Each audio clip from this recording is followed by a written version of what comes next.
La Rochelle is probably one of the scariest places to dive. It's pretty high, it's one of the highest stops, and I'm not sure whether it's the actual height or whether it's just the panorama, because when you're going up to the end of the platform, you're looking over all these 5-story buildings, and you really feel like you're on top of the world.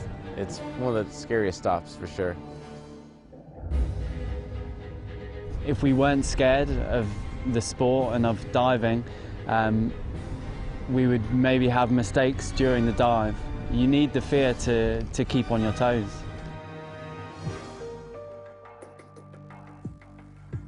Okay, 5 minutes, 10 minutes before I come to platform, I'm think too much about dive. I'm close my eyes, I'm fly, yeah? But when I come to platform, when I'm ready to dive, I never feel scared.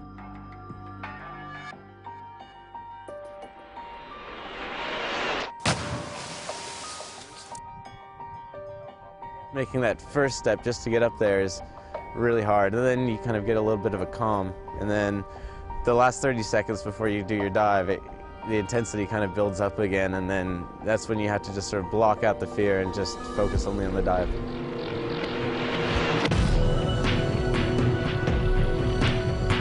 This year has been very crazy for injuries, lots of people getting hurt.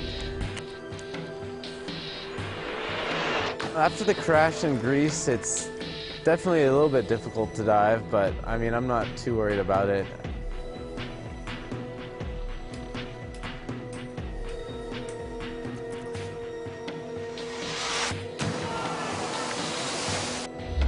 I try to keep out of my mind the crash of Hassan, and I'm just stay concentrate, and I'm thinking about nothing, just concentrate on my each dive. Me, I had my biggest accident in Italy, and I've tried to forget about that. If you focus too much on these accidents, you will never go up there and do it again. I find myself always back in the athlete's lounge. I'm like, oh no, I'm not feeling like diving now. But then I think, okay, you have to be confident, you have to go, and then just I push myself up the platform and I go, and it's like pretty much like to get tough and to harder to focus better.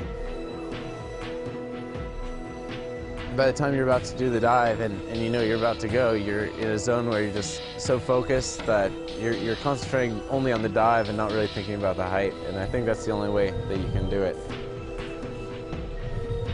My way of overcoming the fear is just imagining the feeling after the dive. You have to think positively, you have to imagine that everything's going to go well. When you finally go past that fear, it's an amazing feeling. It's that feeling that forces me to keep diving.